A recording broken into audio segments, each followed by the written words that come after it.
ಪ್ರೀತಿಯ ವಿದ್ಯಾರ್ಥಿಗಳೇ, ಬೆಳಗಿನ ವಂದನೆಗಳು, ಶುಭೋದಯ.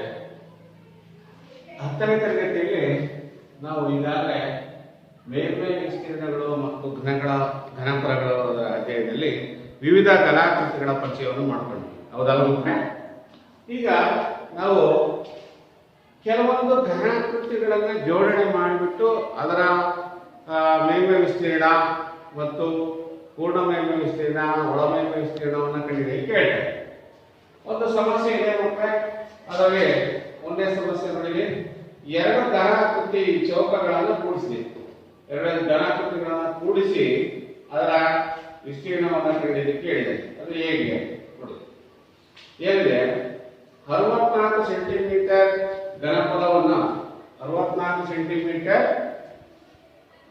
ಸೆಂಟಿಮೀಟರ್ ಕ್ಯೂಬ್ ಘನಫಲವನ್ನು ಹೊಂದಿರುವ ಎರಡು ವರ್ಗ ಘನಗಳ ಮುಖಗಳನ್ನು ಸೇರಿಸಿ ಒಂದು ಆಯತ ಘನಾಕೃತಿಯನ್ನು ಮಾಡಿದೆ. ಈ ಆಯತ ಘನಾಕೃತಿಯ ಮೇಲ್ಮೈ ವಿಸ್ತೀರ್ಣವನ್ನು ಕಂಡುಹಿಡಿಯುತ್ತೆ. ವರ್ಗ ಘನಾಕೃತಿಯನ್ನ ಕೂಡಿಸ್ಬಿಟ್ಟು ಏನ್ ಮಾಡಿದರೆ ಆಯತ ಘನಾಕೃತಿಯನ್ನು ಮಾಡಿದಾರೆ. ಇದರ ಮೇಲ್ಮೈ ವಿಸ್ತೀರ್ಣವನ್ನ ಕಂಡುಹಿಡಿಯಿರಿ.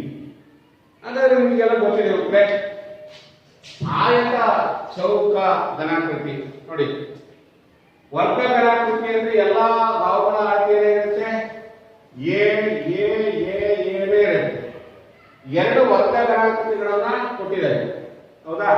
ವರ್ಗ ಘನಾಕೃತಿಗಳನ್ನ ಕೊಟ್ಟುಬಿಟ್ಟು ಅವನು ಎರಡನ್ನು ಒಂದು ಪಕ್ಕ ಒಂದು ಜೋಡಿಸಿದೀವಿ. ಅದೇನಾಯ್ತು ಈಗ ಮಕ್ಕಳೇ, ಎರಡು ಬಾಕ್ಸನ್ನ ಆ ಚೌಕ ಘನಾಕೃತಿಗಳನ್ನ ಕೂಡಿಸಿದಾಗ ಆಯತ ಘನಾಕೃತಿ ಆಯಿತು. ಈ ಆಯತ ಘನಾಕೃತಿಯನ್ನ ಒಟ್ಟು ಮೇಲ್ಮೈ ವಿಸ್ತೀರ್ಣವನ್ನು ಕಂಡುಹಿಡಿಯಿರಿ ಹೇಗೆ ಅಂತ ಕೇಳಿದೆ. ನೋಡಿ, ಈಗ ಒಂದು ಘನದ ಪಾರ್ಶ್ವಭಾವ ಏನಾಗಿದೆ ಅಂದ್ರೆ ಚೌಕ ಘನಾಕೃತಿ ಅದನ್ನ ಒಂದು ಎಲ್ಲ ಭಾಗಗಳ ಅಳತೆ ಒಂದೇ ಆಗಿರುತ್ತೆ ಅಂದ್ರೆ ಎ ಅಂತ ಇಟ್ಕೊಳ್ತೀವಿ. ಹೌದಾ? ಅದರ ಘನಫಲವನ್ನು ಕೊಟ್ಟಿದ್ದಾರೆ. ಘನಫಲವನ್ನು ಕೊಟ್ಟಿದ್ರಿಂದ ಅದು ಘನಫಲ 64 ಸೆಂಟಿಮೀಟರ್ ಕ್ಯೂಬ್ ಅಂತ ಕೊಟ್ಟಿದ್ದಾರೆ. ಅದರ ಘನಫಲ ಕೊಟ್ಟರೆ ನಾವು ಒಂದು ಅಂಚಿನ ಉದ್ದವನ್ನು ನಾವು ಸುಲಭವಾಗಿ ಕಂಡುಹಿಡಿಯಬಹುದು. ಬೇರೆ ಘನಫಲ ಇಟ್ಕೊಂಡು ಏನೋ ಎ ಕ್ಯೂಬ್ ಆದ. ಹೌದಾ? ಘನಫಲ ಅಂದ್ರೆ 3 ಉದ್ದ ಇಂಟು ಅಗಲ ಇಂಟು ಎತ್ತರ. ಅದೇ ಘನಾಕೃತಿ ಆಗಿರೋದ್ರಿಂದ, ಚೌಕ ಘನಾಕೃತಿ ಆಗಿರೋದ್ರಿಂದ ಎ. ಹೌದಾ? ಎ ಕ್ಯೂಬ್ ಇಸ್ಕೊಟ್ಟು 64 ಆಗುತ್ತೆ. ಎ ಇಸ್ಕೊಟ್ಟು ಕ್ಯೂಬ್ ರೂಟ್ ಆಫ್ 64. 64ರ ಘನಮೂಲ ಎಷ್ಟು? 4 ಸೆಂಟಿಮೀಟರ್. ಹೀಗೆ ನಾವು ಎರಡು ಘನಾಕೃತಿಗಳನ್ನ ಸೇರಿಸಿದಾಗ ನೋಡಿ, ಒಂದು ಚೌಕ ಘನಾಕೃತಿಯ ಉದ್ದ ಇಟ್ಕೊಂಡು ಅಳತೆ ಎ ಇಸ್ಕೊಟ್ಟು 4 ಸೆಂಟಿಮೀಟರ್ ಬಂತು. ಹಾಗಾದ್ರೆ ಎರಡು ಘನಾಕೃತಿಯನ್ನು ಸೇರಿಸಿದಾಗ ಏನಾಗಿದೆ, ಅದು ಒಂದು ಆಯತ ಘನಾಕೃತಿಯಾಗಿದೆ. ಕಾಣಿಸ್ತಿದೆ ವಿದ್ಯಾರ್ಥಿಗಳೇ? ಹೀಗೆ ಎ ಕ್ಯೂಬ್ ಇಸ್ಕೊಟ್ಟು ಏನಾಯ್ತು 4 ಆದ್ರೆ ಎರಡು ಘನಾಕೃತಿ ಸೇರಿದಾಗ ಆಯತ ಆಯ್ತು. ಆಯತ ಆದಾಗ ಇದು ಉದ್ದ ಆಗಬೇಕಲ್ವಾ? ಎ ಪ್ಲಸ್ ಎ 2a ಆಗುತ್ತೆ. ಹೌದಾ? ನಿಮಗೆ ಕಾಣಿಸ್ತಿದೆ ಚಿತ್ರದಲ್ಲಿ ಬರೆದಿದೆ. देखो 2a ಸೆಂಟಿಮೀಟರ್ ಅಂತ ಇಟ್ಕೊಳ್ಳಿ. 2a ಸೆಂಟಿಮೀಟರ್ ಅಂತಂದ್ರೆ ಎ ಅಳತೆ ನಮ್ಗೆ ಗೊತ್ತಿದೆ. 2 × 4 = 8 ಸೆಂಟಿಮೀಟರ್ ಉದ್ದ ಆಗುತ್ತೆ. ಆಯತದ ಉದ್ದ ಅಷ್ಟೇ. ಆಯತದ ಅಗಲ ಎಷ್ಟಾಗುತ್ತೆ? ಆಯತ ಅಗಲ ಅದು ಸಹ ನಮಗೆ ಗೊತ್ತಿದೆ. ಎಲ್ಲಾ ಚೌಕ ಘನಾಕೃತಿಯ ಅಳತೆಗಳು ಭಾವನ ಅಳತೆ ಸಮಾನಾಗಿದೆ. ಅದರಿಂದ b = 4 ಸೆಂಟಿಮೀಟರ್. ಅದನ್ನೇ ನಾವು ಏನಂತ ಕೇಳ್ತೀವಿ? h ಅಂತ ಇಟ್ಕೊಳ್ಳಿ. ಅದನ್ನೇ ಅಗಲವನ್ನ h ಅಂತ ಕರ್ಕೊಳ್ಳಿ. ಈಗ ನಾವು ವಿದ್ಯಾರ್ಥಿಗಳೇ ಈ ಆಯತ ಘನಾಕೃತಿಯ ಆಯತ ಘನಾಕೃತಿಯ ಮೇಲ್ಮೈ ವಿಸ್ತೀರ್ಣವನ್ನ ಕಂಡುಹಿಡಿಯಿರಿ. ಹೌದಾ? ಎಷ್ಟು ಕಂಡುಹಿಡಿತೀರಿ? ನಿಮಗೆ ಗೊತ್ತಿದೆ. ಆಯತ ಘನಾಕೃತಿಯ ಮೇಲ್ಮೈ ವಿಸ್ತೀರ್ಣ ಸೂತ್ರ ಏನು? 2 ಇಂಟು ಬಿಗ್ ಬ್ರಾಕೆಟ್ ಅಂದ್ರೆ ಇಂಟು ಅಂದ್ರೆ ಇಲ್ಲಿ ಬಿಗ್ ಬ್ರಾಕೆಟ್ ಅಂತ ಹಾಕೊಂಡಿರ್ತೀವಲ್ಲ, ಅದನ್ನೇ 2 × LV + BH + HL. 2 × LV + BH + HL. ಹಾಗಾದ್ರೆ ಅದನ್ನು ನಾನು 5a² ಅಂತ ಬರ್ಕೊಳ್ತೀನಿ. ಯಾಕೆ ಅಂತಂದ್ರೆ ಇಲ್ಲಿ ಎರಡನ್ನ ನಾವು ಇದು ಪೂರ್ತಿಯಾಗಿ L × B, B × H, H × L ಅಂತ ಮುಗಿಸಿದ್ರೆ ಅದನ್ನ 5a² ಆಗುತ್ತೆ. ಹೌದಾ? ಯಾಕೆ 5a² ಆಗುತ್ತೆ ಹೇಳಿ? ಈಗ 5 ಮುಖಗಳು, ಒಂದು ಭಾಗವನ್ನು ಬಿಟ್ಟು ಆ ಆಯತ ಘನಾಕೃತಿಗೆ ಒಂದು ಘನಾಕೃತಿಯನ್ನು ಬಿಟ್ಟರೆ ನಮಗೆ ಉಳಿದವೆಲ್ಲ ಏನಾಗ್ತವೆ? ಚೌಕ ಘನಾಕೃತಿ ಆಗ್ತವೆ. ಅದನ್ನ a² ಅಂತ. ಇದನ್ನ ನಾವು 5 × 2 ಗುಣಿಸಿ 10 ಆಗುತ್ತೆ. ಹೌದಾ? ಯಾಕೆ ಅಂದ್ರೆ ಇದು ಸೂತ್ರದ 2, ಇಲ್ಲಿ 5 ಈ ಕಡೆ ತಗೊಂಡಿದ್ವಿ, 10 ಆಯ್ತು. a² ಅಂದ್ರೆ a ಬೆಲೆ h ಎತ್ತರವನ್ನು ನಾವು ಕಂಡುಹಿಡಿದ್ವಿ. ಅದು 4 ಆಗಿದೆ. 4 ಸ್ಕ್ವೇರ್ ಮಾಡಿ, 4 ಸ್ಕ್ವೇರ್ ಅಂದ್ರೆ 16 ಆಗುತ್ತೆ. 16 ಇಂಟು 10 ಏನಾಗುತ್ತೆ? 14ಕ್ಕೆ 160 ಸೆಂಟಿಮೀಟರ್. ಹೀಗೆ ನಾವು ನೋಡಿ, ಒಂದು ಚೌಕ ಘನಾಕೃತಿ ಮತ್ತೊಂದು ಅದೇ ಅಳತೆಯ ಚೌಕ ಘನಾಕೃತಿಯನ್ನು ಸೇರಿಸಿ ಒಂದು ಆಯತ ಘನಾಕೃತಿಯನ್ನು ಮಾಡಿದ್ದೀವಿ. ಈ ಆಯತ ಘನಾಕೃತಿಯ ಮೇಲ್ಮೈ ವಿಸ್ತೀರ್ಣ ಕಂಡುಹಿಡಿದಾಗ ನಾವೇನ್ ಮಾಡ್ಬೋದು? ಅದರ ಅಗಲ ಮತ್ತು ಉದ್ದವನ್ನ ನಾವು ಕನ್ಫರ್ಮ್ ಮಾಡ್ಕೋಬೇಕು. ಕನ್ಫರ್ಮ್ ಮಾಡ್ಕೊಂಡು ಹೇಗೆ ಅಂತ ನಿಮಗೆ ತೋರಿಸಿದ್ವಿ, ಹೌದಾ? ಒಂದು ಬಾವು ಎ ಆಗಿರಲಿ, ಅದು ಘನಫಲ ಏನಾಗುತ್ತೆ? 64 ಸೆಂಟಿಮೀಟರ್ ಕ್ಯೂಬ್ ಆಗುತ್ತೆ. ಹೀಗೆ ನಾವು ಕಂಡುಹಿಡಿದ್ರೆ ಘನಫಲ ಒಂದು ಬಾವಿನ ಅಳತೆ ಬರುತ್ತೆ. ಎರಡು ಆಕೃತಿಗಳನ್ನು ಸೇರಿಸಿದಾಗ, ಹೌದಾ, 2 × 4 8 ಸೆಂಟಿಮೀಟರ್. ಆಯತ ಘನಾಕೃತಿಯ ಮೇಲ್ಮೈ ವಿಸ್ತೀರ್ಣ ಏನಾಗುತ್ತವಾಗ ಈ ಸೂತ್ರವನ್ನು ಆದೇಶ ಮಾಡ್ತೀರಾ. ಇಲ್ಲಿ 5 ರೇಷಿಯೋ ಯಾಕೆ ಬರುತ್ತೆ ಅಂತ ನಾನು ಹೇಳಿದ್ದೀನಿ. ಒಂದು ಮುಖವನ್ನು ಬಿಟ್ಟು ಇನ್ನು 5 ಮುಖಗಳನ್ನ ಎಲ್ಲ ಚಚ್ಚೌಕಗಳಾಗ್ತದೆ. ಅದರಿಂದ 5 ರೇಷಿಯೋ ಬರ್ತೀರಿ. 5 × 10, ಎ ಮೇಲೆ 4 ಇದೆ, 4 × 4 16ಕ್ಕೆ 160 ಸೆಂಟಿಮೀಟರ್ ಸ್ಕ್ವೇರ್ ಆಗುತ್ತೆ. ಹೀಗೆ ನಾವು ವಿವಿಧ ಸಮಸ್ಯೆಗಳನ್ನ ಈ ಅಧ್ಯಾಯದಲ್ಲಿ ಮಾಡಬಹುದು. ನೆಕ್ಸ್ಟ್ ಇನ್ನೊಂದು ಅದೇ ರೀತಿಯಾದ ಒಂದು ಸಮಸ್ಯೆ ಇದೆ. ಒಂದು ಪಾತ್ರೆಯ ಆಕಾರವು ಟೊಳ್ಳಾದ ಸಿಲಿಂಡರ್ನ ಒಂದು ಪಾತ್ರದ ಮೇಲೆ ಅರ್ಧ ಗೋಳಾಕೃತಿಯನ್ನು ಕೂಡಿಸಿ ಮಾಡಿದೆ. ಅರ್ಧ ಗೋಳದ ವ್ಯಾಸವು 14 ಸೆಂಟಿಮೀಟರ್ ಆದರೆ ಮತ್ತು ಅದರ ಪಾತ್ರೆಯ ಒಟ್ಟು ಎತ್ತರವನ್ನ 13 ಸೆಂಟಿಮೀಟರ್ ಇದೆ. ಹಾಗಾದರೆ ಪಾತ್ರೆಯ ಒಳಮೇಲ್ಮೈ ವಿಸ್ತೀರ್ಣವನ್ನು ಕಂಡುಹಿಡಿಯಿರಿ. ನೋಡಿ, ಒಂದು ಸಿಲಿಂಡರ್ ಆಕಾರದ ಇದ್ರ ಮೇಲೆ ಪಾತ್ರೆಯ ಜೊತೆಗೆ ಒಂದು ಅರ್ಧ ಗೋಳಾಕೃತಿಯ ಪಾತ್ರೆ ತಳವನ್ನು ಹೊಂದಿರತಕ್ಕಂಥ ಪಾತ್ರೆಯನ್ನು ಸೇರಿಸಿದೆ. ಇದರ ವ್ಯಾಸ 14 ಸೆಂಟಿಮೀಟರ್ ಇದೆ. ವ್ಯಾಸ 14 ಸೆಂಟಿಮೀಟರ್ ಅಂದ್ರೆ ತ್ರಿಜ್ಯ ಎಷ್ಟಾಯ್ತು? 7 ಸೆಂಟಿಮೀಟರ್ ಆಯ್ತು. ಆ ಇಡೀ ಈ ಪಾತ್ರೆಯ ಎತ್ತರ ಈಗ ತಳದಿಂದ ಈ ಸಿಲಿಂಡರ್ನ ಮುಚ್ಚಳದವರೆಗೆ ಇರ್ತಕ್ಕಂಥ ಎತ್ತರ 13 ಸೆಂಟಿಮೀಟರ್ ಆಗಿದೆ, ಹೌದಾ? ಹಾಗಾದ್ರೆ ಈ ಪಾತ್ರೆಯ ಒಟ್ಟು ವಿಸ್ತೀರ್ಣವನ್ನ ಕಂಡಿರಿ, ಒಳಮೇಲ್ಮೈ ವಿಸ್ತೀರ್ಣ ಕಂಡಿರಿ ಅಂತ ಹೇಳ್ತಾರೆ. ಫಾರ್ ಎಕ್ಸಾಂಪಲ್ ಏನದ, ಒಂದು ಕೊಳವೆ ಆಕಾರದಕ್ಕಿಂತ ಮುಂದೆ ಈ ತರ ಇರ್ತಕ್ಕಂಥ ಸಿಲಿಂಡರ್ ಆಕಾರತಕ್ಕಂಥ ಒಂದು ಪಾತ್ರೆ ತಳಭಾಗ ಏನಾಗಿದೆಯಪ್ಪ ನೋಡಿ, ತಳಭಾಗ ನಮ್ಮ ಚಿತ್ರದಲ್ಲಿ ತೋರಿಸಿರ್ಬಿಟ್ಲೆ ಅರ್ಧ ಗೋಳವಾಗಿದೆ. ಒಂಥರ ರೌಂಡ್, ಒಂಥರ ಬಾಂಡ್ಲಿ ಇರುತ್ತಲ್ಲ ನೋಡಿದ್ವಿ, ನಾವು ಇದು ಮಾಡಿರ್ತೀವಲ್ಲ ಮನೆಯಲ್ಲಿ ಉಪಯೋಗಿಸ್ತೇವೆ ನಾವು, ಒಂದು ಬಾಂಡ್ಲಿ ತರ ಇರುತ್ತಲ್ಲ, ಆ ಥರ ತಳವನ್ನ ರೌಂಡ್ ಆಕಾರವಾಗಿ ಅದು ಅರ್ಧ ಗೋಳ ಆಗುತ್ತೆ. ಇದು ಜೋಡಣೆ ಮಾಡಿದ್ವಿ. ಇದರ ವ್ಯಾಸ ಎಷ್ಟು? 14 ಸೆಂಟಿಮೀಟರ್. ಅಂದ್ರೆ ತ್ರಿಜ್ಯ ಎಷ್ಟಾಗುತ್ತೆ? ವ್ಯಾಸದ ಅರ್ಧ ಏನಾಗುತ್ತೆ? ತ್ರಿಜ್ಯ ಆಗುತ್ತೆ. 14 ಸೆಂಟಿಮೀಟರ್ನ ಎರಡನ್ನ ಭಾಗಿಸಿದ್ರೆ 7 ಸೆಂಟಿಮೀಟರ್. ಎಸ್, ಹೌದಾ? ಈಗ ಅರ್ಧ ಗೋಳದ ಮೇಲ್ಮೈ ವಿಸ್ತೀರ್ಣ ಏನ್ ಮಾಡಬೇಕು? 2πr², ಹೌದಾ? ಫಸ್ಟ್ ತಳಭಾಗದ ವಿಸ್ತೀರ್ಣ ಕಂಡುಹಿಡಿತಾರೆ. ಇಲ್ಲಿ 2 ಘನಾಕೃತಿಗಳ ಜೋಡಣೆ ಆಗಿದೆ, ಒಂದು ಸಿಲಿಂಡರ್ ಮತ್ತು ಅರ್ಧ ಗೋಳ. ಹಾಗಾದ್ರೆ ಮೊದಲು ಅರ್ಧ ಗೋಳ ತೆಗೆದುಕೊಳ್ಳೋಣ. ಅರ್ಧ ಗೋಳದ ಮೇಲ್ಮೈ ವಿಸ್ತೀರ್ಣ 2πr², ಹೌದಾ? 2πr² ಆದ್ರಿಂದ ಈಗ ಸೂತ್ರದ ಪ್ರಕಾರ ನಮಗೆ 2 ಅಂದ್ರೆ ಏನು? ನಂಬರ್ 2, π ಅಂದ್ರೆ 22/7, r ಅಂದ್ರೆ r² ಅಂದ್ರೆ ತ್ರಿಜ್ಯದ 2 ಆಗುತ್ತೆ. ತ್ರಿಜ್ಯವನ್ನು ಘನ ಸ್ಕ್ವೇರ್ ಮಾಡಿದ್ವಿ. ತ್ರಿಜ್ಯ ಎಷ್ಟಿದೆ? 7 ಇದೆ, 7 ಸ್ಕ್ವೇರ್ ಆಗುತ್ತೆ. ನೆಕ್ಸ್ಟ್ ಅದೇ ರೀತಿಯಾಗಿ ಅದನ್ನ ಆದೇಶ ಮಾಡ್ಕೊಂಡ್ಬಿಡ್ತೇವೆ. ಆದೇಶ ಮಾಡಿದ್ಮೇಲೆ 2 × 22/7 ಇಂಟು 7 ಸ್ಕ್ವೇರ್ ಅಂದ್ರೆ 49, ಭಾಗಿಸಿದ್ರೆ 7 × 7 49, ಇದು ಭಾಗಿಸಿದ್ರೆ ಇದೇ ಏನಾಯ್ತಲ್ಲ? 7 1 7 ಭಾಗಿಸಿದ್ರೆ 2 × 22 × 7 ಗುಣಿಸಿದ್ರೆ 308 ಸೆಂಟಿಮೀಟರ್ ಸ್ಕ್ವೇರ್ ಬರುತ್ತೆ. ಎಷ್ಟು? 308 ಸ್ಕ್ವೇರ್ ಸೆಂಟಿಮೀಟರ್ ಬರುತ್ತೆ. ಹಾಗಾದ್ರೆ ಸಿಲಿಂಡರ್ನ ಮೇಲ್ಮೈ ವಿಸ್ತೀರ್ಣ ಕಂಡುಹಿಡಿಯಬೇಕು. ಪಾರ್ಶ್ವ ಮೇಲ್ಮೈ ವಿಸ್ತೀರ್ಣ, ಸಿಲಿಂಡರ್ನ ಪಾರ್ಶ್ವ ಮೇಲ್ಮೈ ವಿಸ್ತೀರ್ಣ ಸೂತ್ರ ಏನ? 2πrx. 2πrx.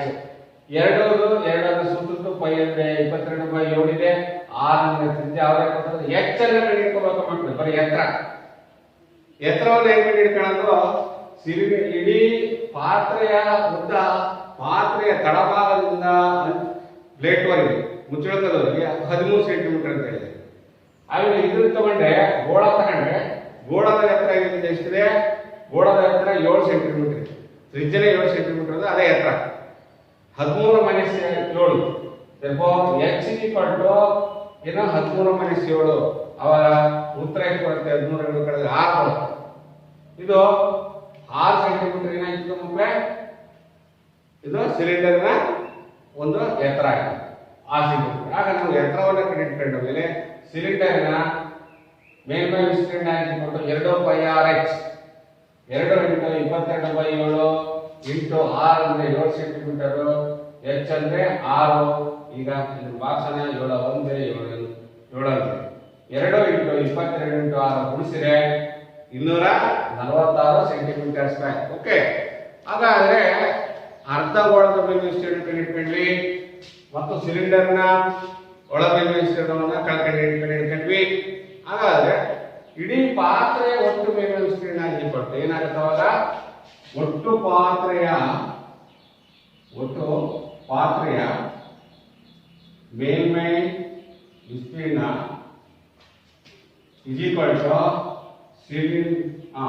ಅರ್ಧ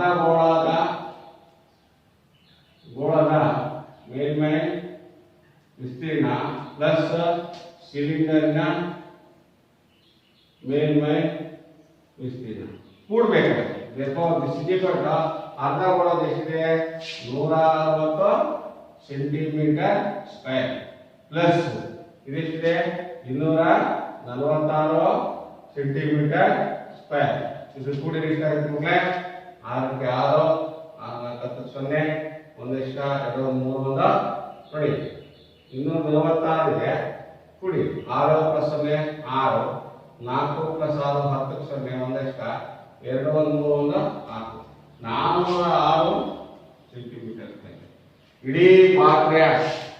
ಇಡೀ ಪಾತ್ರೆಯ ಅರ್ಧ ಗೋಳ ಪ್ಲಸ್ ಸಿಲಿಂಡರ್ ಭಾಗ ಒಟ್ಟು ವಿಸ್ತೀರ್ಣ 406 ಸೆಂಟಿಮೀಟರ್ ಸ್ಕ್ವೇರ್ ಆಗಿದೆ. ಈ ರೀತಿಯಾಗಿ ಯಾವುದೇ ಎರಡು ಘನಾಕೃತಿಗಳ ಜೋಡಿಸಿಕೊಟ್ಟಾಗ ನಾವು ಈ ರೀತಿಯಾಗಿ ನಾವು ಬಿಡಿಸಿ ಭಾಗವಾಗಿ ವಿಭಜನೆ ಮಾಡಿಕೊಳ್ಳುವುದರ ಮುಖಾಂತರ ನಾವು ಘನ ವಿಸ್ತೀರ್ಣಗಳನ್ನ ಕಂಡುಹಿಡಿಯಬಹುದು, ಘನಫಲಗಳನ್ನು ಸಹ ಕಂಡುಹಿಡಿಯಬಹುದು. ಹೀಗೆ ನೀವು ಇನ್ನೊಂದು ಲೆಕ್ಕ ನೋಡಿ, ಸುಲಭವಾದ ಲೆಕ್ಕ ಏನಿದೆ ಅಂದ್ರೆ ಒಂದು ಶಂಕುವಿನ ಆಕೃತಿಗೆ ಒಂದು ಅರ್ಧ ಗೋಳವನ್ನು ಜೋಡಿಸಿದ್ದಾರೆ. ಶಂಕುವಿನ ಆಕೃತಿಗೆ ಅರ್ಧ ಗೋಳವನ್ನು ಜೋಡಿಸಿದ್ದಾರೆ. ಅರ್ಧ ಗೋಳ ಜೋಡಿಸಿದರೆ ಏನ್ ಮಾಡಬೇಕು ನೋಡೋಣ. ಅದೊಂದು ಲೆಕ್ಕ.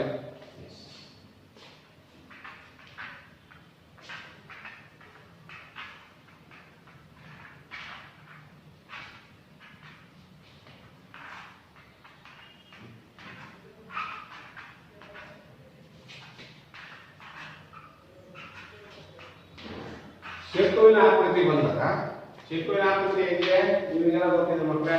ಶಂಕು ಹೇಗಿರುತ್ತೆ ಅಂತ. ಈ ಶಂಕುವಿನ ಆಕೃತಿಗೆ ಮತ್ತೊಂದು ಒಂದು ಗೋಳವನ್ನು ಜೋಡಿಸಿದೆ.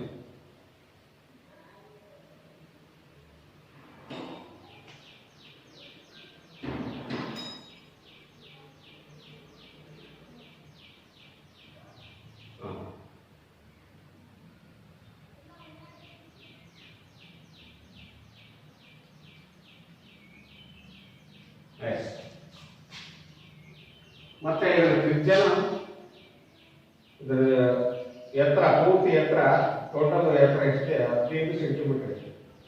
ನೆಕ್ಸ್ಟ್ ಪಾದದ ಬಳಕೆ 3.5 ಸೆಂಟಿಮೀಟರ್. ಪಾದದ ತ್ರಿಜ್ಯ ಗೋಳದ ತ್ರಿಜ್ಯ 3.5 ಹೌದಾ? 3.5. ಇಳಿಜಾರ ಎತ್ತರ 12. ಈ ಪಾದದ ಗೋಳದ ತ್ರಿಜ್ಯ 3.5 ಸೆಂಟಿಮೀಟರ್. ನೆಕ್ಸ್ಟ್ ಇದು ಇಲ್ಲಿವರೆಗೆ ಅಷ್ಟೇ. ಇದು 3.5. ಅವಾಗ ಟೋಟಲ್ ಎಷ್ಟು? 15.5. ಈಗ ಮತ್ತೆ ನಮಗೆ ಏನು ಕೊಟ್ಟರೆ ಅರ್ಧ ಗೋಳದ ಮೇಲೆ ಅದೇ ತ್ರಿಜ್ಯವನ್ನು ಹೊಂದಿರುವ ಒಂದು ಶಂಕುವನ್ನು ಕೂಡಿಸಿ ಒಂದು ಆಟಿಕೆಯನ್ನು ಮಾಡಿದೆ.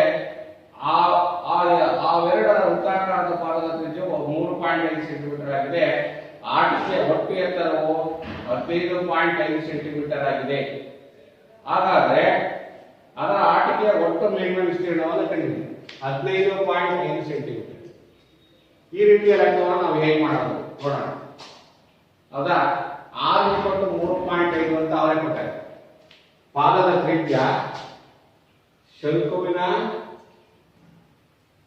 ಪಾದದ ತ್ರಿಜ್ಯ ಮತ್ತು ಗೋಳಾಕೃತಿಯ ಪಾದ ಅರ್ಧಗೋಳದ ಪಾದದ ತ್ರಿಜ್ಯ ಎಷ್ಟಿದೆ? = 3.5 ಸೆಂಟಿಮೀಟರ್. ಇವೆರಡು ಅಷ್ಟೇ. 3.5 ಅಂದ್ರೆ ಎಲ್ಲ ನಾವು ಭಿನ್ನರಾಶಿ ರೂಪಕ್ಕೆ ಬದಲಾಯಿಸ್ಕೊಂಡ್ರೆ 7/2 ಆಗುತ್ತೆ. ಆಮೇಲೆ ಒಟ್ಟು ಎತ್ತರ, ಈ ಆಟಿಕೆ ಒಟ್ಟು ಎತ್ತರ 15.5 ಸೆಂಟಿಮೀಟರ್ ಆಗಿದೆ. ಹೌದಾ, 15.5 ಸೆಂಟಿಮೀಟರ್ ನಾವು ಬರ್ಕೋಬೇಕು. ಈಗ ಆಕೃತಿಯ ಒಟ್ಟು ವಿಸ್ತೀರ್ಣವನ್ನು ಕಂಡುಹಿಡಿಯಿರಿ ಅಂತ ಹೇಳ್ತಾರೆ. ನಾವು ಸಪರೇಟ್ ಆಗಿ ನಾವು ಕಂಡುಹಿಡ್ತಾ ಅದನ್ನು ಮಾಡಬಹುದು. ಹೌದಾ, ಶಂಕುವಿನ ಎತ್ತರ ಒಟ್ಟು ಶಂಕುವಿನ ಇಳಿಜಾರು ಎತ್ತರ 12 ಸೆಂಟಿಮೀಟರ್ ಪ್ಲಸ್ ಗೋಳದ ಎತ್ತರ 3.5 ಸೆಂಟಿಮೀಟರ್. ಅದೇ ಟೋಟಲ್ ನಮಗೆ ಎಷ್ಟಾಗುತ್ತೆ? 15.5 ಆಗುತ್ತೆ. ಇದನ್ನ ನಾವು ಶಂಕುವಿನ ಓರೆ ಎತ್ತರ ಕೊಟ್ಟಿದ್ದಾರೆ. ನಂತರ ಇನ್ನೇನು ಕೊಟ್ಟಿದ್ದಾರಪ್ಪ? ಈಗ ನೇರ ಎತ್ತರವನ್ನು ಕೊಟ್ಟಿದ್ದಾರೆ. ಹೌದಾ, ಆವಾಗ ಅದನ್ನ ನೇರ ಎತ್ತರ 12 ಸೆಂಟಿಮೀಟರ್, ಇದು 12 ಸೆಂಟಿಮೀಟರ್ ನೋಡಿ. ಇದು ಎಷ್ಟಿದೆ? ಇದು 12. ಹೌದಾ, ಓರೆ ಎತ್ತರ ಎಷ್ಟು? 12. ಓದಿದ್ರೆ ಎಚ್ ಅನ್ನ ಕಂಡಿಲ್ಲ. ಹೌದಾ, ಇದು R ಅಂದ್ರೆ ಇದು ಎಲ್ ಅಂದ್ರೆ ಏನು ಅಂತ ಇಳಿಜಾರು ಎತ್ತರ. ಹೌದಾ, ನಮಗೆ ಸೂತ್ರ ಗೊತ್ತಿದೆ ಮಕ್ಕಳೇ. ಇದು ಯಾವ ತ್ರಿಭುಜ? ಇದು ಇಷ್ಟು ಭಾಗ ಮಾತ್ರ ನೋಡ್ಕೊಳ್ಳಿ ಮಕ್ಕಳೇ. ಇದೆಂತ ತ್ರಿಭುಜ? ಎಂತ ತ್ರಿಭುಜ? ಲಂಬ ಕೋನ ತ್ರಿಭುಜ. L² = R² + H². ಹೌದಾ, ಲಂಬ ಕೋನ ತ್ರಿಭುಜದಲ್ಲಿ ವಿಕರ್ಣದ ಮೇಲಿನ ವರ್ಗ ಉಳಿದೆರಡು ಬಾಹುಗಳ ಮೇಲಿನ ವರ್ಗಗಳ ಮೊತ್ತಕ್ಕೆ ಸಮನಾಗಿರುತ್ತದೆ. therefore ನಮಗೆ ಬೇಕಾಗಿರೋದೇನೋ ಈಗ ಲೆಕ್ಕವನ್ನ ಮಾಡೋಣ. L = R² + H². L = R² + H². therefore L = √R² + H². ನಾನು L = ಇದು R ಅನ್ನು ಏನು ಬರ್ಕೊಂಡಿದ್ದೀನಿ ನಾನು? This is R. ಹೌದಾ, R ಅನ್ನು 3.5 ಅನ್ನು ನಾನು ಇನ್ನೇನು ಬರ್ಕೊಂಡಿದ್ದೀನಿ? 7/2 ಅಂತ ಬರ್ತೀನಿ. 7/2 ಹೋಲ್ ಸ್ಕ್ವೇರ್ ಪ್ಲಸ್ H² ಅಂದ್ರೆ ಎಷ್ಟು? H ಅಂದ್ರೆ ಎಷ್ಟಿದೆ? 12 ಸ್ಕ್ವೇರ್. ಹೌದಾ, = 749/4 ಪ್ಲಸ್ 12 ಮೇಲೆ 144. ಇದೆ ಆಗ್ತಿದೆ. ಇದು ಸುಲಭ ರೂಪದಲ್ಲಿ 4ಕ್ಕೆ ಏನಿದೆ? √ 4. ಇದು ಲಾಸ 4. 4 × 49 ಪ್ಲಸ್ 1 4 4. ಹೌದಾ, 4 4 16 14 16 17 ಒಂದಷ್ಟ. ಹೌದಾ, ಮತ್ತೆ 4 14 ಒಂದು 17 ಆಯ್ತು. ಹೌದಾ, 4 1 ಒಂದಷ್ಟ ಇತ್ತು. 4 4 1 576 ಕೂಡಿದೆ. therefore 49 + 576 ಅನ್ನು ಕೂಡಿ 4 ರಿಂದ ಭಾಗಿಸಿ 625/4 ಆಗುತ್ತೆ ಅಲ್ವಾ? this is equal to 625/4. ಇದು ವರ್ಗಮೂಲ ಕಂಡುಹಿಡಿದ್ರೆ 25 25 ಡಿವೈಡೆಡ್ ಬೈ 2. ಹೌದಾ, 625 25 625 ವರ್ಗಮೂಲ 25 25/2 ಆಗಿದೆ. ಹಾಗಾದ್ರೆ ನಾವು ಕಂಡುಹಿಡಿತಕ್ಕಂಥದ್ದು ಇಳಿಜಾರ ಎತ್ತರ 25/2 ಸೆಂಟಿಮೀಟರ್ ಆಗಿದೆ. ಶಂಕುವಿನ ಮೇಲ್ಮೈ ವಿಸ್ತೀರ್ಣ ಸೂತ್ರ ನಿಮಗೆ ಗೊತ್ತಿದೆ. ಶಂಕುವಿನ ಮೇಲ್ಮೈ ವಿಸ್ತೀರ್ಣ πr/l ಚದರ ಮಾನಗಳು. πr/l ಸೂತ್ರವನ್ನು ಹಾಕಿ ನಾವೀಗ ಕಂಡುಹಿಡಿಯೋಣ ಶಂಕುವಿನ ಪೂರ್ಣ ಮೇಲ್ಮೈ ವಿಸ್ತೀರ್ಣ. ಎಸ್, ಇದರಿಂದ ನಾವು ಎಲ್ಲ ಕಂಡುಹಿಡಿದು ಇಳಿಜಾರ ಎತ್ತರ ಕಂಡುಹಿಡ್ಕೊಂಡಿದ್ದೀವಿ ಮಕ್ಕಳೇ. ಶಂಕುವಿನ ಪೂರ್ಣ ಮೇಲ್ಮೈ ವಿಸ್ತೀರ್ಣ πr/l ಚದರ ಸೆಂಟಿಮೀಟರ್.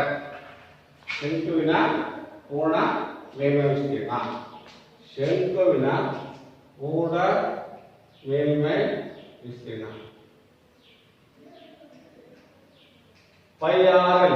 ಹೌದಾ, πr/l ಪೈ ಅಂದ್ರೆ ಗೊತ್ತಿದೆ 22/7. ಹೌದಾ, ಶಂಕುವಿನ ಮೇಲ್ಮೈ ವಿಸ್ತೀರ್ಣ ಪೈ ಆರ್ ಎಲ್ ಬರೀ ಮೇಲ್ಮೈ ವಿಸ್ತೀರ್ಣ ಅಷ್ಟೇ. ಪೂರ್ಣ ಮೇಲ್ಮೈ ಅಂದ್ರೆ ಮತ್ತೆ ಪಯಾನಿಕ ಆರ್ಕಸ್ಸೆಲ್ಲ ಬರೀ ಮೇಲ್ಮೈ ವಿಸ್ತೀರ್ಣ ಅಂದ್ರೆ ಪೈ ಆರ್ ಎಲ್. ಅವಾಗ ಪೈ ಇಕ್ವಲ್ 22/7 ಆರ್ ಅಂದ್ರೆ ನಮಗೆ ಕಂಡಿಡ್ಕೊಂಡಿದ್ದಲ್ಲ 3.5 ಅದನ್ನ 7/2 ಅಂತ ಬರ್ಬೇಕು. ನೆಕ್ಸ್ಟ್ ಎಲ್ ಅಂದ್ರೆ ಎಷ್ಟು ವಿದ್ಯಾರ್ಥಿಗಳೇ? ಎಲ್ ಈಗ ನಾವು ಕಂಡಿದ್ದೀವಲ್ಲ 25/2 ಇದೆಲ್ಲ ಗುಣಿಸ್ಕೋಣ ಬಾಕ್ಸ್ಕೋಣ. ನೋಡಿ ಈ ಎರಡು ಒಂದೇ ಹನ್ನೊಂದೇ ಹೌದಾ?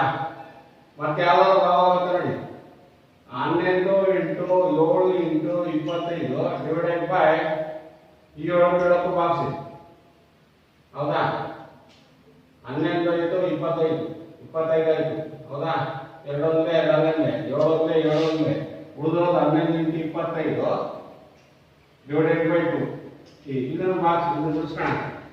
11 × 55 ಒಂದಷ್ಟ 5 ಇಷ್ಟ 11 × 22 ಆಯ್ತು 27/2 ಇದನ್ನು ಬಾಕ್ಸೋಣ. 2 ಒಂದೇ 2 ಮೂರನೇ ಹೌದಾ? 2 7 14 ಹೌದಾ? 2 13 26 1 15 14.5 137.5 ಚದರ ಸೆಂಟಿಮೀಟರ್. ಇದು ಶಂಕುವಿನ ಶಂಕುವಿನ ಮೇಲ್ಮೈ ವಿಸ್ತೀರ್ಣ. ಈಗ ಶಂಕುವಿನ ಮೇಲ್ಮೈ ವಿಸ್ತೀರ್ಣ ಕಂಡು ಹೌದಾ? ಶಂಕುವಿನ ಮೇಲ್ಮೈ ವಿಸ್ತೀರ್ಣವನ್ನ ನಾವು ಕಂಡಿಟ್ಕೊಂಡ್ವಿ. ಶಂಕುವಿನ ಮೇಲ್ಮೈ ವಿಸ್ತೀರ್ಣ ಇಟ್ಕೊಂತು 137.5. ಅದೇ ಅರ್ಧಗೋಳದ ಮೇಲ್ಮೈ ವಿಸ್ತೀರ್ಣ ಏನು ಅದನ್ನ ನಾವು ಮಾಡಬೇಕು. ಅರ್ಧಗೋಳದ ಮೇಲ್ಮೈ ವಿಸ್ತೀರ್ಣ ಕೊಟ್ಟಿರೋ ಸೂತ್ರ 2πr ಸ್ಕ್ವೇರ್. ಅದನ್ನು ಮಾಡ್ಕೊಳ್ಳಿ. ಅರ್ಧಗೋಳದ ಮೇಲ್ಮೈ ವಿಸ್ತೀರ್ಣವನ್ನ ಈ ಮಾಡಿ. ಇದು ಒಂದು ಆಯ್ತು. ಮತ್ತೆ ಎರಡನೇದು ಅರ್ಧಗೋಳದ ಮೇಲ್ಮೈ ವಿಸ್ತೀರ್ಣ 2πr ಸ್ಕ್ವೇರ್ ಹೌದಾ? 2πr square. ಸೇರ್ಪು 2πr ಸ್ಕ್ವೇರ್ ಅಂದ್ರೆ ವಿದ್ಯಾರ್ಥಿಗಳು ನಿಮಗೆ ಗೊತ್ತಿದೆ 2 × 22/7 r ಸ್ಕ್ವೇರ್ ಅಂದ್ರೆ r ಬೆಲೆ ಎಷ್ಟು ಬಂದಿದೆ 7/2 ಹೋಲ್ ಸ್ಕ್ವೇರ್. 2 × 22/7 ಇಂಟು 49/4 2 ಒಂದೇ 2 ಒಂದೇ 11 7 ಒಂದೇ 7 ಬಾಕ್ಸ್ ಗೊತ್ತಾಗ್ತಾ ಮಕ್ಕಳೇ? ನೋಡಿ 7 ಒಂದೇ 7 2 4 2 22 ಆಮೇಲೆ 2 ಒಂದೇ 2 ಬಾಕ್ಸ್ ಇದೆ 11 8 7 ದೇಪೋ 11 7 77 ಸೆಂಟಿಮೀಟರ್. ಇದು ಅರ್ಧಗೋಳದ ಮೇಲ್ಮೈ ವಿಸ್ತೀರ್ಣ 77 ಚದರ ಸೆಂಟಿಮೀಟರ್ ಆಯ್ತು. 77 ಚದರ centimetre. 2πr square 7/2 whole square ಹೌದಾ? ಬಾಕ್ಸ್ ಇದೆ ನೋಡಿ ಎಷ್ಟು ಬಂತು 77. ಹಾಗಾದ್ರೆ ಒಟ್ಟು ಆಟಿಕೆಯ ಮೇಲ್ಮೈ ವಿಸ್ತೀರ್ಣ ಇದನ್ನೇ ನಾವು ಒಟ್ಟು ಆಟಿಕೆಯ ಮೇಲ್ಮೈ ವಿಸ್ತೀರ್ಣ 25/2 ಪ್ಲಸ್ ನಾವು ಕೂಡ್ಕೋಬೇಕಾಗುತ್ತೆ ಹೌದಾ? 275 ತಾನೆ.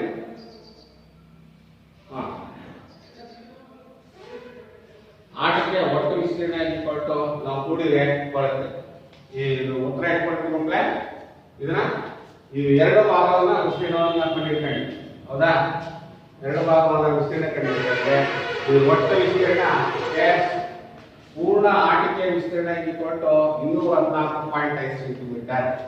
ಯಾವ್ದಾದ್ರು ಶಂಕು ಪ್ಲಸ್ ಗೋಳ ಹೌದಾ? ಒಟ್ಟು ಆಟಿಕೆಯ ವಿಸ್ತೀರ್ಣ ಶಂಕು ವಿಸ್ತೀರ್ಣ ಪ್ಲಸ್ ಗೋಳದ ವಿಸ್ತೀರ್ಣ ಹೌದಾ? ಶಂಕುವಿನ ವಿಸ್ತೀರ್ಣ ಪ್ಲಸ್ ನಾವು ಇದನ್ನ ನೋಡಿ ಶಂಕುವಿನ ವಿಸ್ತೀರ್ಣ 25/2 ಪ್ಲಸ್ ನಮ್ಗೆ ಎಷ್ಟು ಬಂದಿದೆ 77 ಹೌದಾ?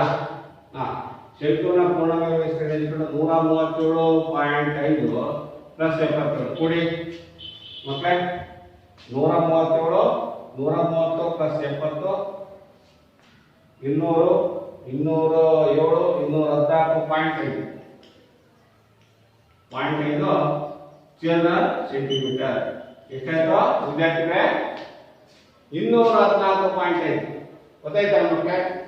ಈಗ ಒಂದು ಆಟಿಕೆಯ ಪೂರ್ಣ ಮೇಲ್ಮೈ ವಿಸ್ತೀರ್ಣ ಒಂದು ಶಂಕು ಮತ್ತು ಅರ್ಧಗೋಳ ಜೋಡಣೆ ಇದೆ. ನಾವು ಅದರಲ್ಲಿ ಇಳಿಜಾರ ಎತ್ತರವನ್ನು ಕಂಡುಹಿಡಿಯಬೇಕು. ಇಳಿಜಾರ ಎತ್ತರ ಕಂಡುಹಿಡಿಯಲಿಕ್ಕೆ L² R² + H². ಇದು ಪೈಥಾಗರಸ್ ಪ್ರಮೇಯವನ್ನು ಅಪ್ಲೈ ಮಾಡಿದ್ವಿ. ಹೌದಾ?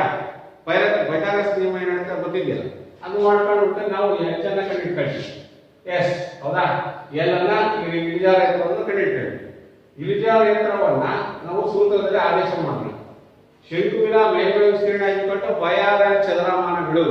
πRL ಚದರಮಾನಗಳು. π × R × L.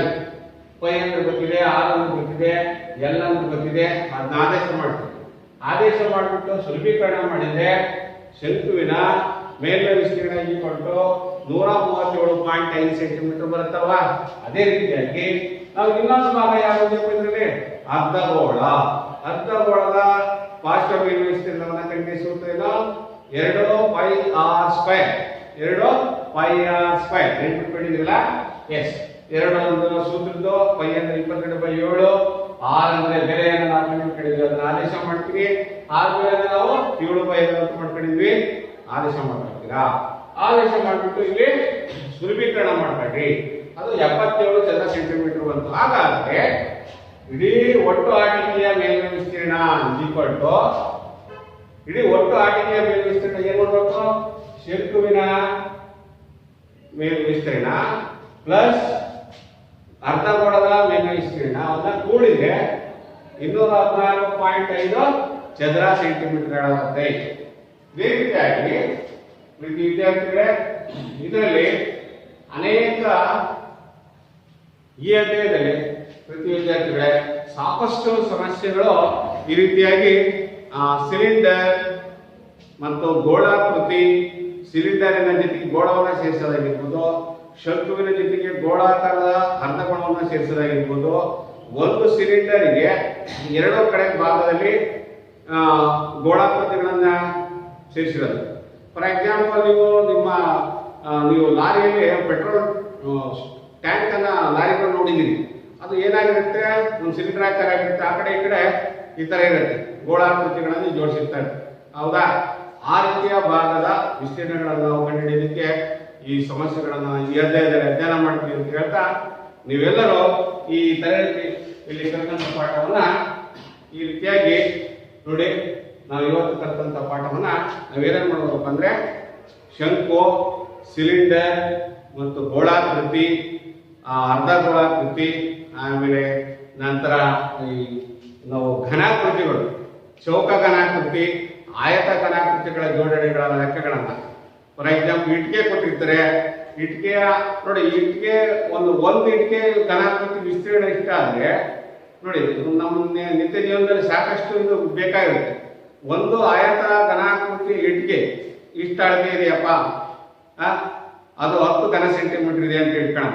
10 ಚದರ ಸೆಂಟಿಮೀಟರ್ ಇದೆ ಅಂತ ಇಟ್ಕೊಳ್ಳೋಣ. 10 ಸ್ಕ್ವೇರ್ ಸೆಂಟಿಮೀಟರ್ ಅಂತ ಇಟ್ಕೊಳ್ಳೋಣ. ಹಾಗಾದ್ರೆ ಒಂದು 10 ಅಡಿ ಗೋಡೆ ಕಟ್ಟಬೇಕಪ್ಪ ಅಂದ್ರೆ ಎಷ್ಟು ಇಟ್ಟಿಗೆಗಳನ್ನ ನಾವು ಉಪಯೋಗಿಸಬೇಕಾಗತ್ತೆ? ಆ ರೀತಿಯ ನಾವು ದಿನನಿತ್ಯದಲ್ಲಿ ನಮ್ಮ ನಿತ್ಯ ಜೀವನದಲ್ಲಿ ನಾವು ಈ ಗಣಿತವನ್ನ ಯಾವ ಗಣಿತ? ಮೇಲ್ಮೈ ವಿಸ್ತೀರ್ಣಗಳು ಮತ್ತು ಘನಫಲಗಳನ್ನ ನಾವು ಉಪಯೋಗಿಸಿಬಿಟ್ಟು ಒಂದು ಮನೆಯನ್ನ ಗೋಡೆ ಕಟ್ಟೋದಾಗಿರ್ಬೋದು, ಮನೆಯ ಮತ್ತು ಒಂದು ಬ್ರಿಡ್ಜ್ ಅನ್ನ ಕಟ್ಟೋದಾಗಿರ್ಬೋದು, ದೇವಸ್ಥಾನಗಳಲ್ಲಿ ಒಂದು ದೇವಸ್ಥಾನ ಮಾಡಿರ್ತೀವಿ. ನಮ್ಮೂರಲ್ಲಿ ನೋಡಿದ್ರಿ, ನಿಮ್ಮೂರಲ್ಲಿ ದೇವಸ್ಥಾನಗಳನ್ನ ನೋಡ್ತಾ ಇದೀರಿ. ಆಮೇಲೆ ಗೋಪುರಗಳನ್ನು ಕಟ್ಟಿರ್ತಾರೆ, ಮೇಲೆ ಡೂಮ್ ತರ ಮಾಡ್ತಾರೆ, ಗೋಪುರಾಕೃತಿ ಮಾಡ್ಬೇಕಾಗಿರುತ್ತೆ. ತಾಜ್ ಮಹಲ್ ನೋಡಿದ್ರೆ ಮಕ್ಕಳೇ ವಿದ್ಯಾರ್ಥಿ? ಎಸ್, ಹೌದಲ್ಲ?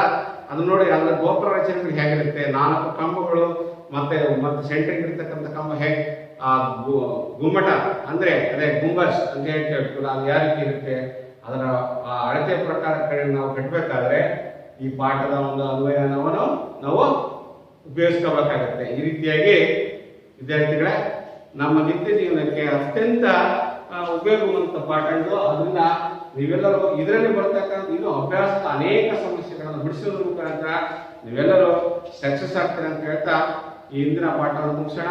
ನೀವು ಅಭ್ಯಾಸದ ಪ್ರಶ್ನೆಗಳನ್ನೆಲ್ಲವೂ ಮನೆಯಲ್ಲಿ ಚೆನ್ನಾಗಿ ಬರೆದು ನಿಮ್ಮ ಶಿಕ್ಷಕರ ಜೊತೆಗೆ ಮತ್ತೊಮ್ಮೆ ಚರ್ಚೆ ಮಾಡ್ತಾ ಸಫಲರಾಗ್ತೀರಿ ಅಂತ ಹೇಳ್ತಾ ನಿಮ್ಗೆಲ್ಲರಿಗೂ ಧನ್ಯವಾದಗಳು ಪ್ರೀತಿ ವಿದ್ಯಾರ್ಥಿಗಳೇ.